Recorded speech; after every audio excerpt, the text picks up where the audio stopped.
आज जोशीमठ में कई सारे मकानों, भवनों और मंदिरों में आई दरार के मामले में सुप्रीम कोर्ट में सुनवाई हुई। इस मामले में दायर याचिका पर सुप्रीम कोर्ट ने मामले की तुरंत सुनवाई से इनकार किया और सुनवाई की तारीख 16 जनवरी तय की गई। इस मुद्दे पर बोलते हुए चीफ जस्टिस चंद्रचूड़ ने कहा कि देश के हर अहम मामले में सुप्रीम कोर्ट में आने की जरूरत नहीं है। वहां चुनी हुई सरकार है, लोकतांत्रिक संस्थाएं हैं जिनके पास जाया जा सकता है। आशीष भार्गव से भी हम जुड़ेंगे, लेकिन यहां आपको बता दें कि कल भी यह मामला सुप्रीम कोर्ट में आया था, तो सुप्रीम कोर्ट ने कहा था कि पहले आप इसकी मेंशनिंग करवाइए, फिर हम इस मामले को सुनेंगे। एक याचिका इसमें दायर की गई थी। आशीष भार्गव है हमारे साथ इस बारे में ज्यादा बात करने के लिए, सीधे उनके पास चलते हैं। आशीष, अगर जमीन पर देखें तो सरकार और जितना एडमिनिस्ट्रेशन है वो सब लगा हुआ है। इस बीच जब ये याचिका कल पहुंची थी और आज इस पर सुनवाई हुई, तो क्या कुछ कोर्ट ने कहा, एक बार फिर से अगर आप दर्शकों के लिए बता पाएं।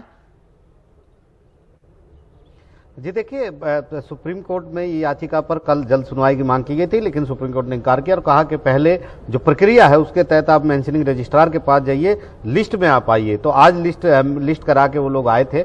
जगत गुरु शंकराचार्य की ये पिटीशन है, लेकिन आज जब जल्द सुनवाई की मांग हुई, कहा कि कल ही सुन लीजिए, तो सुप्रीम कोर्ट ने मना कर दिया। जस्टिस डीवाई चंद्रचूड़ जो सीजेआई हैं, उन्होंने कहा कि देश का हर अहम जो मसला है उसको अदालत में लाने की जरूरत नहीं है। वहां चुनी हुई सरकार है, लोकतांत्रिक संस्थाएं हैं जो काम कर रही हैं, और ऐसे में लेकिन जब ये कहा गया कि लोग सड़कों पर हैं, तो सुप्रीम कोर्ट ने कहा कि 16 जनवरी को यानी अगले सोमवार को इस मामले की सुनवाई करेंगे। काफी अहम है ये मसला, लेकिन ये भी गौर करने वाली बात है शारिक के जब पूरा अमला वहां पर काम कर रहा है, चाहे केंद्र सरकार हो चाहे राज्य सरकार हो, तमाम संस्थाएं वहां पर लगी हैं और सीधे तौर पर वहां पर जब काम चल रहा है, तो सुप्रीम कोर्ट किस हद तक और कैसे इस पूरे मामले में दखल दे, ये देखने वाली बात है। शायद इसी वजह से सुप्रीम कोर्ट थोड़ा इंतजार करना चाहता है कि वहां की स्थिति को देखा जाए। अगर कोई खामी, कोई चूक, कोई लैकुना ऐसा नजर आए जिसमें अदालती हस्तक्षेप की जरूरत पड़े, तो सुप्रीम कोर्ट जरूर ऐसे मामलों की दखल देगा। लेकिन ये एक अहम मसला है,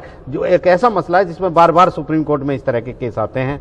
जी आशीष, हम बात कर रहे थे, जैसा आप भी जिक्र कर रहे थे कि आखिर कोर्ट इस पर किस तरह से दखल दे सकता है। जो याचिका में एक मांग थी कि जो आप उसको एक जगह से वहां दूसरी जगह उन्हें अगर आप शिफ्ट भी करते हैं, उसके साथ साथ वो चाहते थे कि एक उचित मुआवजा भी दिया जाए, क्योंकि एक स्टोरी दिखा रहे थे हम जिसमें एक होटल मालिक ये कह रहा था कि उसका 7 करोड़ रुपए का नुकसान हो गया।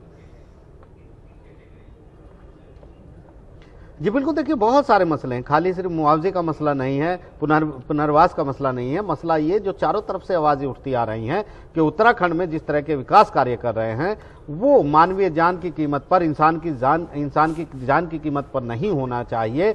यहां भी मांग की गई है शंकराचार्य की तरफ से कि जो वहां पर जो Tapovan Vishnugarh hydro electric project है उसके जो टनल वहां पर बन रही है जोशीमठ में, उस पर रोक लगाई जाए।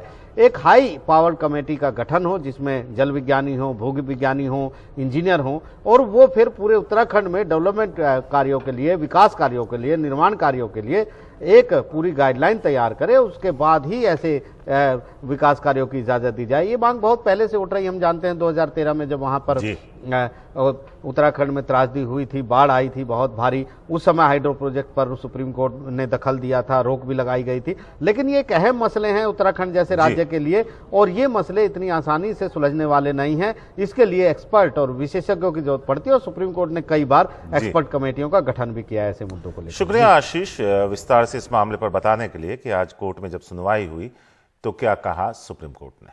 शुक्रिया आपका।